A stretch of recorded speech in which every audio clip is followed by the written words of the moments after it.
Good morning, good afternoon, and good evening to you. Welcome to TFH, the Full 100, where the truth is told, guys. Packed show for you today, guys. As you can see, if you watched my video yesterday, I lost my voice. I was out on Sunday with the protesters outside of Boris Johnson's house, very peaceful protest, and we made our presence felt.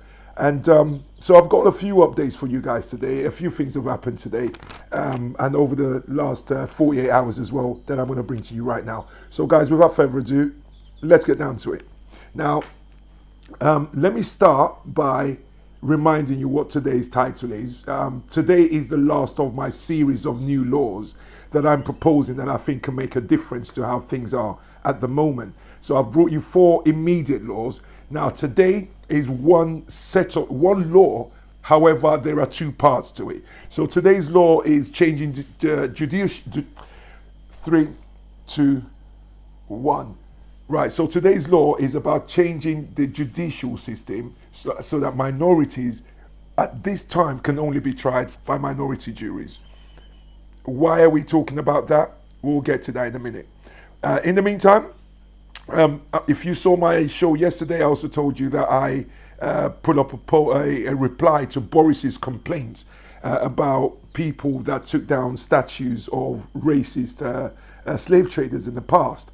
And I replied to him. I read my reply out on this platform as well yesterday.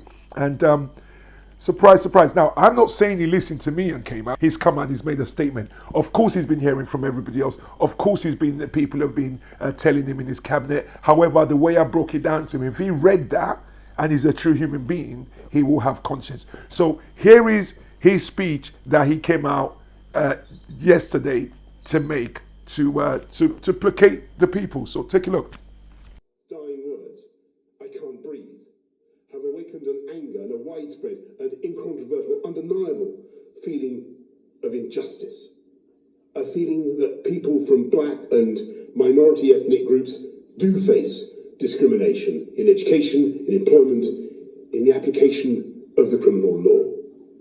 And we who lead and who govern simply can't ignore those feelings because in too many cases, I'm afraid, they will be founded on a cold reality. Welcome back, guys. So let's take him for his word, guys. We hope, listen, we can't trust any one of these guys. If it's down to them, things will stay the same. If it was down to the people like him in 1920, women would not have the vote. If it was down to people like him a few decades ago, black people would not have the vote. My guys, listen, nothing is achieved unless you push these people. When you're sitting pretty at the top of a company and everything is in your favor, why would you want to change it? So those at the bottom, those below you are always the ones who fight for change. And the character of the leadership depends on how long they drag out or how long they resist. Let's see how long Boris resists. In the meantime, guys, we've got to keep the fights up. So I'm going to go over to my second video. As you know from yesterday's show as well, even though we're bringing you the current event, even though we're bringing you the crux of our show on the day, we're also keeping you informed with the current affairs and what's going on out there. So while we're here fighting, guys, okay, and you know, officers are listening to the fight. They're watching the protest. They're seeing the tears and the pain. While all this is going on, do you know some officers are still, like I showed you yesterday with the guy who got arrested yesterday, and now the police are on a charge. Take a look at this one. Now you can be arrested for dancing in the street. Unbelievable. So you have a white lady who calls the police, as they do, and whenever they call the police on a black person, it's always, and this black guy or this African American is doing just like the girl in the park. Well, I'm going to call the police and I'm going to tell them an African American is threatening my life or my dog's life, because they know what's going to happen. And what you're going to see now is exactly what happens when a white person calls the police on a black individual. Take a look. California say they received a call from a woman who said, quote, "An African-American man is dancing in the street and clearly something is wrong with him," end quote. Well, this newly released body cam footage captured the interaction that followed between a white officer and the black man who had admitted to dancing. Listen to part of the exchange. Have a good day. Listen, at this point you're detained, understand? Sir. Don't reach for anything. My keys. Great. My car. May I agree? No. What? Listen, I'm trying to be clear. What? You're dancing in the street, So technically. what? I'm dancing in the street. Yes. Hold on, woman. You're not free to go. What You're not free to go. You're not What are free you to go. touching me? Stand over here. Get your hands off of me. You are seeing that correctly. A black man was detained. He was later thrown to the ground, handcuffed, and arrested after allegedly dancing in the street. Welcome back, guys. It's kind of it kind of tells you the level of the battle that we have to fight. Attitudes are not going to change unless they change by law, unless they are forced to change their attitude by law. That woman, we can bring in all the laws, and we're going to come to, remember I told you yesterday about the laws, the proposals that are being put out there by the Democrats and stuff like that. I'm going to come to that in a second. But when I look at the laws they're putting out, it doesn't take care of people like this lady. My law does.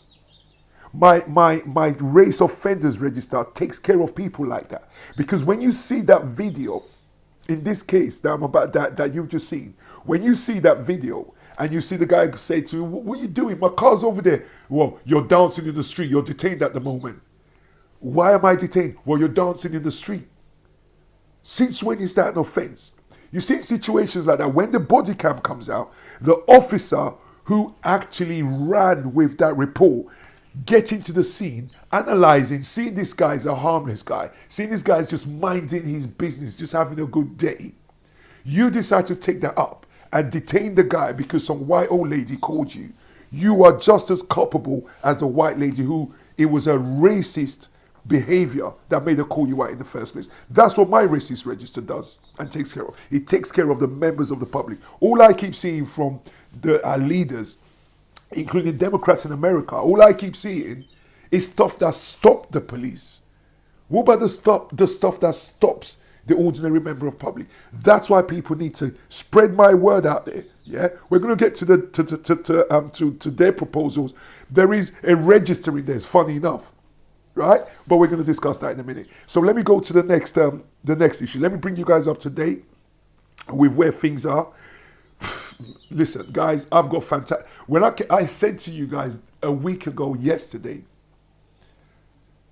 2 weeks ago, I think it was after the first weekend. He died on a Monday.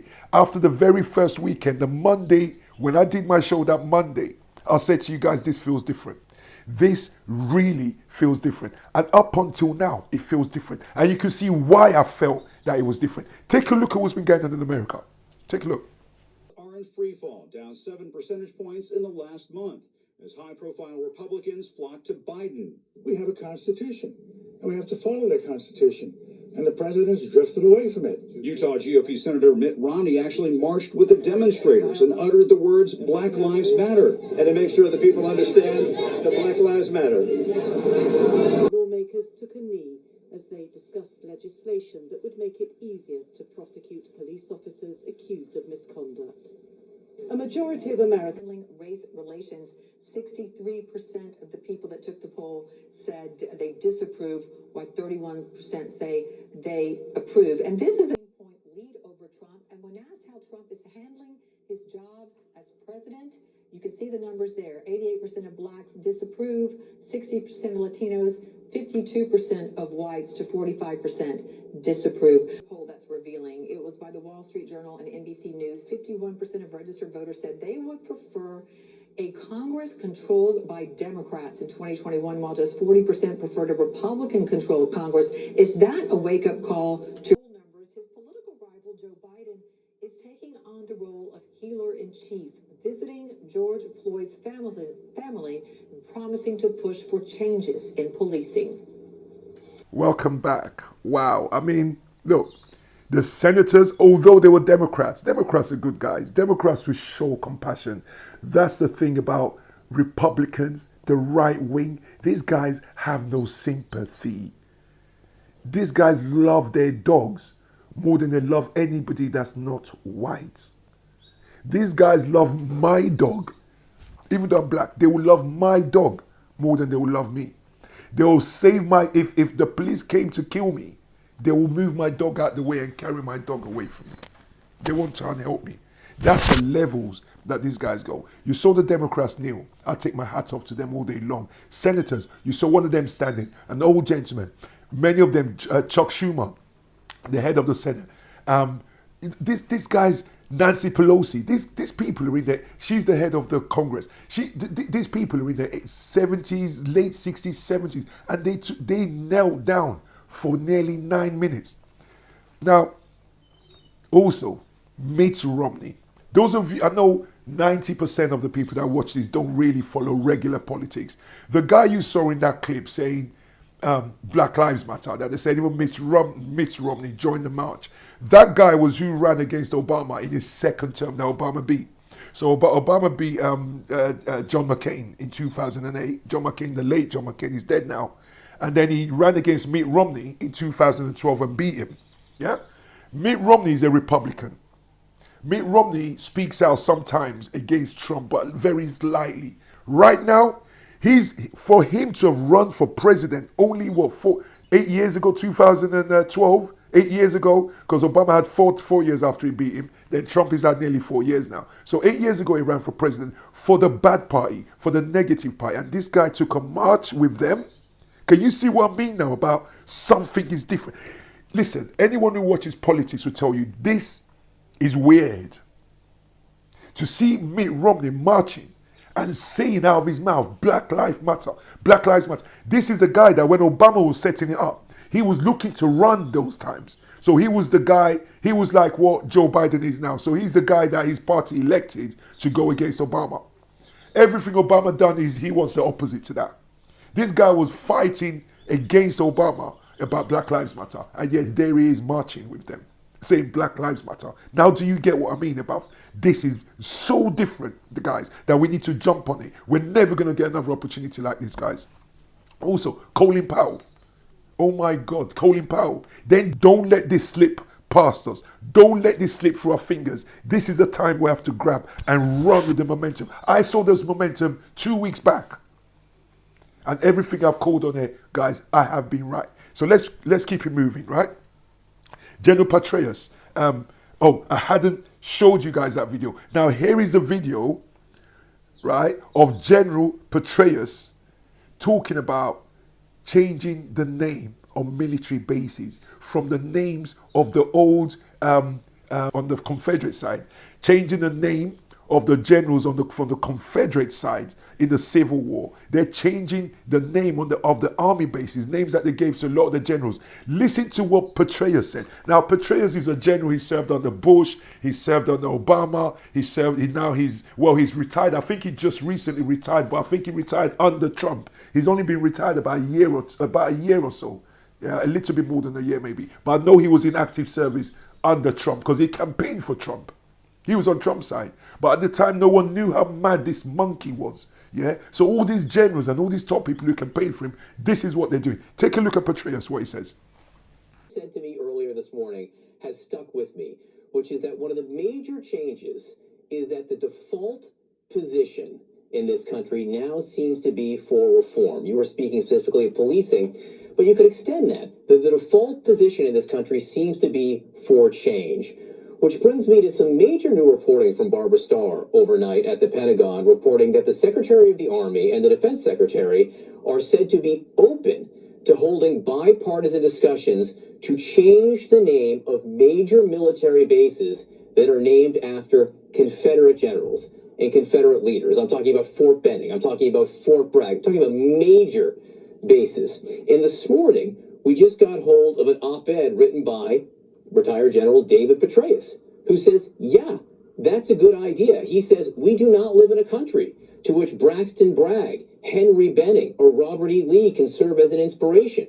Acknowledging this fact is imperative. Should it fail to do so, the Army, which prides itself on leading the way in perilous times, will be left to fight a rearguard action against a more inclusive American future, one that fulfills the nation's founding promise. That is from... Welcome back. I mean, if you follow the news, then you feel how I feel. If you don't follow the news, this is a big deal. This is a big deal, and stay tuned on my channel. Guys, now we're going to go to our topic for the day. You know how we do it. We keep you up to date with what's going on, bring you around the world up to speed. I know we've stayed away from coronavirus, but I do believe round about maybe today being Tuesday, I think we'll need to come back to that because a lot is going on about that. Obviously, this is a bigger story, but we're going to come back to Corona probably about Thursday time or Friday. But I'll bring you guys up to speed before the end of the week on what's going on with the Corona. So let's go to the topic of the day, guys, and that's to mandate that all black defendants have the same rights, the same privilege as white defendants. What do I mean by privilege? What I mean by privilege is this, okay? If we can see that the numbers are skewed, that there is 3% of black people in this country, but yet we are like 40 odd percent, 50% of prison population, then something is wrong. And we've waited way too long to address this because we've criminalized people. People have been to prison who shouldn't have been to prison. People have been found guilty who shouldn't have been found guilty. Towards the end of this tape, I'm going to bring you, because this is about jurors. This here is about jurors. Juries for the police, jury for racial offenders, and jury for black inmates. All three demographics or all three categories of people should be tried by black people. We have to try something new. Okay, so like the white defendants have always had that. What no one actually looked at to be anything big of a big deal. That's why my proposal, if I hear anybody say, well, we can't have that, we can't have black people being tried by people that look like them, pardon me? Haven't white people been getting tried by people who look just like them? Let's do a swap. If you refuse, let's do a swap. Let's start making black jurors try white folk and white jurors try black folk then. Because then you balance it out. But right now, what you have is you have white jurors trying white folk and you have white jurors trying black folk. And for some reason, not saying that every white person is racist, not saying that, but I can guarantee you, not every black person that's in prison would have got guilty. Not every black person in prison is guilty. Not every black person that got arrested to begin with did the crime. That's a fact. That is a big fact. You are more likely to be treated totally unfairly and unjust if you're black going through a British or American legal system. So let me come to an issue. That's the crux of what we're talking about. However, to begin this conversation and this segment, I want to tell you guys what you remember. One of my new laws is to allow the public to get involved. Yeah, give the public the power to intervene and stop a road cop if you see him literally doing something. Now, guess what's happened? One of the cops who killed Mr. George, his lawyer, his defense, the defense of that cop who's on trial, who's been arrested and charged, his lawyer's defense for him is, well, how can my client be different? There were members of the public standing there. If they didn't do nothing and they're not guilty of something, why is my client guilty? Are you serious? Look at the video. All of these people say, why didn't my client intercede? Well, if the public is there and they're so in an uproar about this, they didn't intercede either. Chief, do you want to see the public intervene when they see something that your officers are doing that they don't like?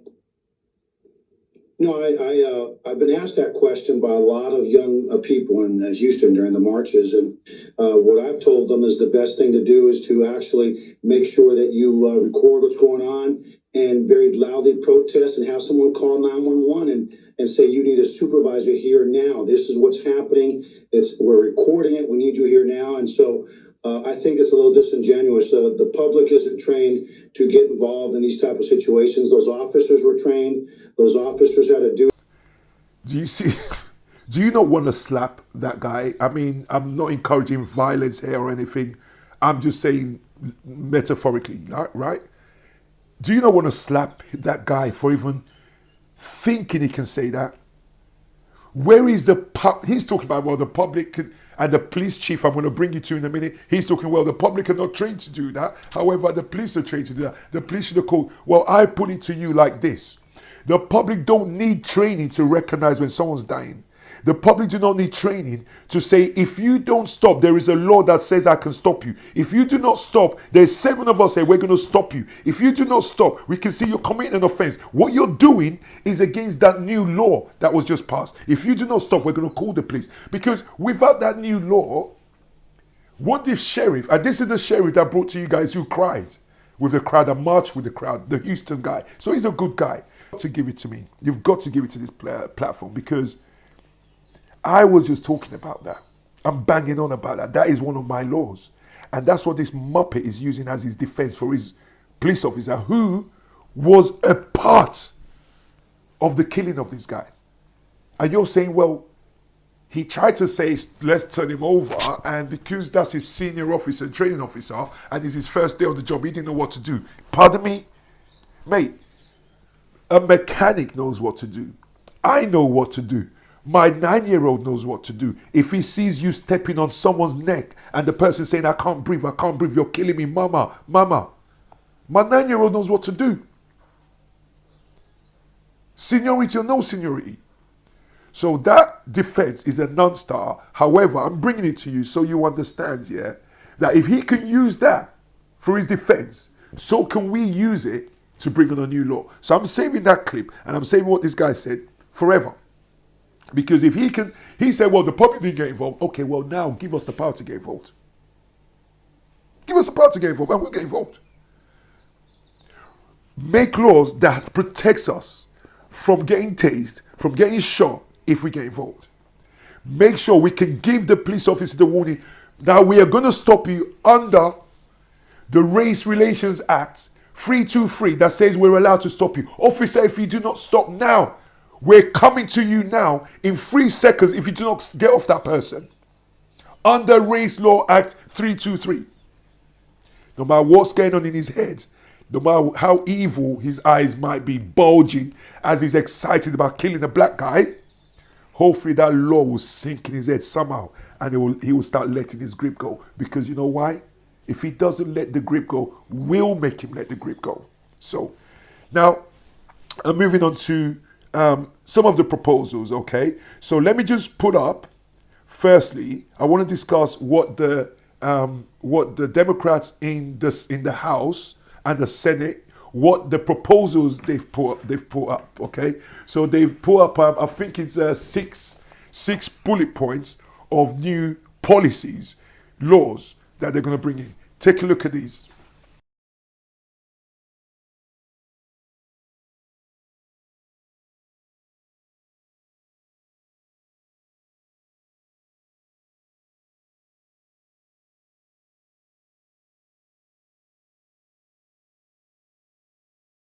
Welcome back, guys. Right, now I'm going to go through. You saw the proposals, okay? I'm just going to read out some of them. And you can see where I meet with them. And I'm sat here in my house, on my channel, and they're lawmakers, and they're coming up with something similar, but I believe mine goes further.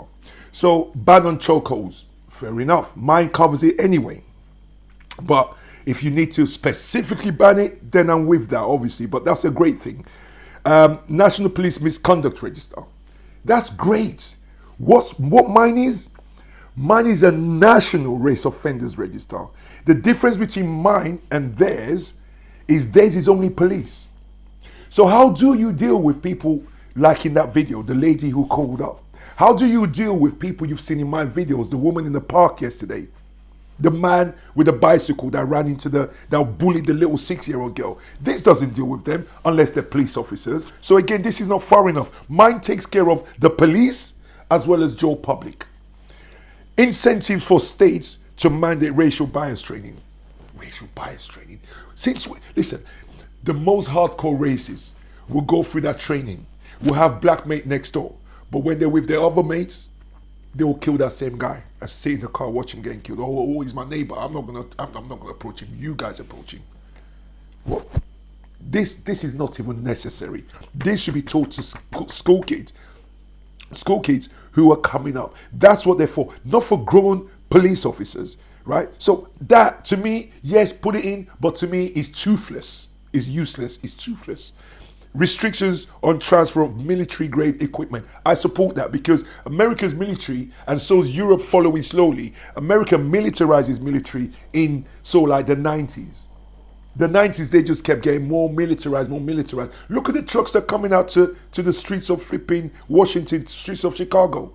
They look like the guy in some mission in Iraq. So I agree with that fully.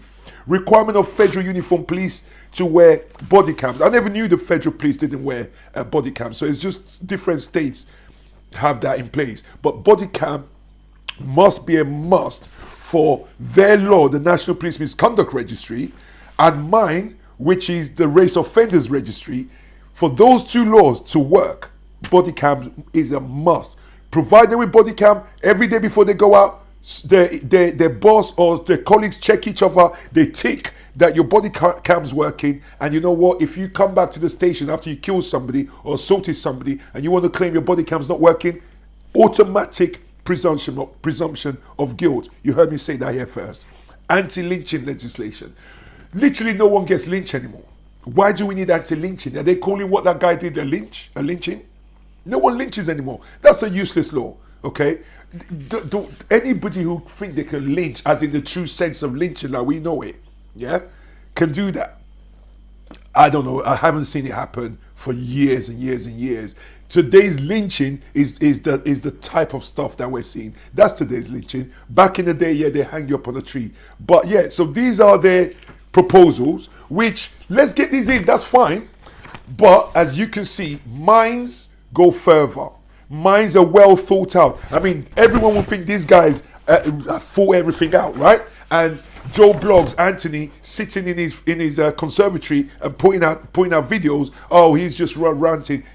Well, check out mine's and check out theirs. And you tell me if you don't think mine's carries more weight. What about the juries? What about the trial?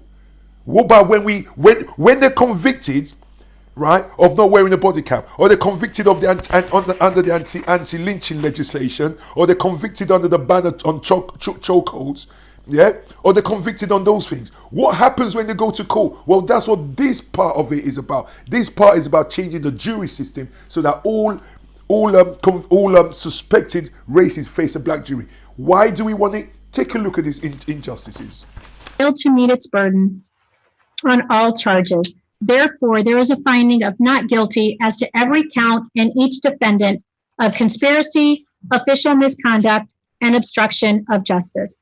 We, of course, disagree with the ruling, but we respect the... New York City police officers have been found not guilty of sodomizing a man with a baton and trying to cover up the crime. These are people that are supposed to be protecting us, and they did this to me in broad daylight, in the afternoon. Michael Mineo claimed the attack happened inside a Brooklyn subway station in 2008. I was raped by 4 guys holding me down, putting a baton in my rectum. How am I supposed to feel? The defense questioned Mineo's credibility. The State of Florida versus Gustavo de los Rios, case number M18-23791. With the jury in Miami-Dade County, Florida, this 29th day of August 2019, found the defendant Gustavo de los Rios not guilty. Quiet and slowly, please. Edward Nero, one of the 6 Baltimore police officers charged in the April 2015 arrest and death of Freddie Gray, has been acquitted of all charges for his role in the 25-year-old black man's death. Freddie Gray, who died a week after he was critically injured, suffered a spinal cord injury while in police custody. His death sparked protests across the country and fueled rioting in the city of Baltimore. The death also helped solidify the Black Lives Matter movement. Why did the jury see the beating of Rodney King in such a vastly different light? Here's ABC's Judy Muller. It was never even close. On the very first day of deliberations, a straw vote made it clear that a majority of the jurors favored acquittal. How could that be, given the powerful evidence of the videotape? 2 jurors talked to ABC News Today by phone. Everybody's saying this videotape, but these officers have a job to do, and in doing that job, they have to be given a certain amount of reasonable, and that's what this is, reasonable force. The defense attorneys were really slick, and they undermined all the evidence that was brought forth by the prosecuting attorneys. Several jurors say they were persuaded by the defense argument that the videotape did not tell the whole story, and that Rodney King represented a threat to the officers. They didn't know what they had. You take a man that's over 230 pounds, and you put him on the ground, and 4 officers go in to put handcuffs on him, and he throws those officers off. The jurors were convinced that it was King who controlled the action, that he could have stopped the beating by surrendering. The officers, they felt, used reasonable force, with the possible exception of one. I believe Powell was out of control. Guys, we have tried it this way many a time, and it just doesn't work. We've tried it this way, and, this is what happens. You heard that juror. No matter what they saw, the black man is a monster. The black man is strong. They had 5 people on him, and they put him, he's strong. They needed all that many people beating him down to control a black man. That's what's inside the head of white people. That's what's been put in their minds over generation and generation and generation. They see a 12-year-old kid, and he's a threat to them. They see a 12-year-old white kid, and he's, oh, lovely kids, hi. A 12-year-old black kid, they're crossing the road. Police approaches him, he's like drawing guns on a 12-year-old. My son's 9. He's nearly as tall as some adults. In another 3 years from now, he's going to be as tall as most adults, if not taller. They will see him as a threat all day long. So the only thing that controls these people is the threat of being convicted. And as long as we don't change that, none of these things matter. None of these regulations matter. None of these policies, none of these laws. It's about convicting them. It's about the threat of conviction. It's about the threat of paying. Now, the same jury that tried these people, we can find juries to try one case here or one case there. But when you mix it up with my other stipulation that all black defenders be tried by black jurors, the second part to my request on this is to build that bank up. So we make the law, but we have to build a bank of black jurors because we've never tried anything like this. So we don't want you saying, we couldn't find enough black jurors in Birmingham. We couldn't find enough black jurors in Manchester. We couldn't find enough black jurors in Luton because you live in Luton. So we have to move your trial to London where there's more black jurors. We don't want none of that. Start building the bank of black jurors from now. Not just that. You also need to build a bank of black prosecutors because as part of this, I would like every case referred to a team of black people, minorities, to a team of minority adjudicators who will look at a case, experienced barristers, experienced prosecutors, whose decision it is, the final decision is their decision to say this case goes forward or this case doesn't go forward. These are common sense laws that if we put in place deals with a lot of this rubbish that's going on right now. It's not even rubbish. A lot of this sadness, a lot of this sadism that's going on right now. Guys, I'm about to come to the end of my video and I've got 2 more videos to show you. Thank God to the situation that we're living in now. This is a case I'm about to show you from a year ago. And it was deemed nothing to look at here. Guess what? Since this happened, they are now re-looking at it and calling it a homicide. Watch this, guys. I'll be back in a minute. Texas, where officials have released a video that sheds light on a police chase that ended in the death of a black man. This incident happened more than 1 year ago. The video captures the moment deputies stopped their vehicles and confronted 40-year-old Javier Ambler. During the arrest, Ambler, seen here in this photo, is heard saying multiple times that he can't breathe before he died. CNN's Ed Lavandera has more on this story, and we warn you, the video is disturbing.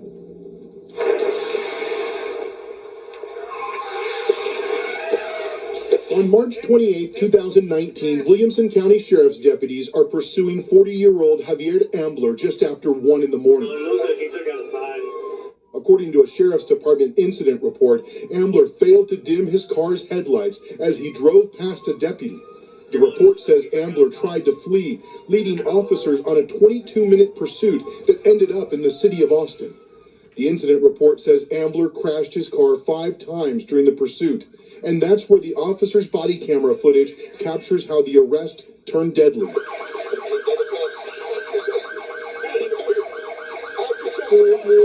According to the documents obtained by CNN, Ambler exited his car with his hands up. He was not intoxicated and unarmed.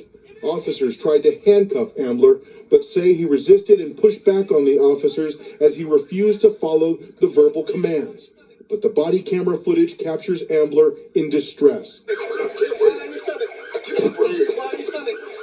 Multiple times on the video, Ambler is heard saying he can't breathe and that he's not resisting. Stop resisting. Stop. You need to stop resisting. Several minutes into the arrest, officers realize Ambler is unresponsive. Sit up, bud. Hey. Wake up. You can no longer hear him talking on the video. Officers then unhandcuff Ambler and can be heard administering CPR compressions until medical units arrive on the scene. According to documents filed with the state's Attorney General's office, Williamson County investigators ruled that Javier Ambler's death was a, quote, justifiable homicide, and that the deputies acted in accordance and followed the guidelines of the department and used reasonable force the night they tried to arrest Javier Ambler. We have reached out to the Williamson County Sheriff's Department but have not heard back. The district attorney in Austin, Texas says she hopes to present this case for possible criminal charges to a grand jury, but that might not be able to happen until at least July or August. Ed Lavandera, CNN, Houston, Texas. Right. There is a lot of things that are changing, guys. I've never seen a situation like this where, I mean, we've had Freddie Gray, we've had them all, Trayvon Martin, we've had them all. And I've lived through them all, and I've seen them all, and I've stayed in touch with them all, I've studied them all, I've been informed about them all. And that's why I was able to recognize that this time was different, guys.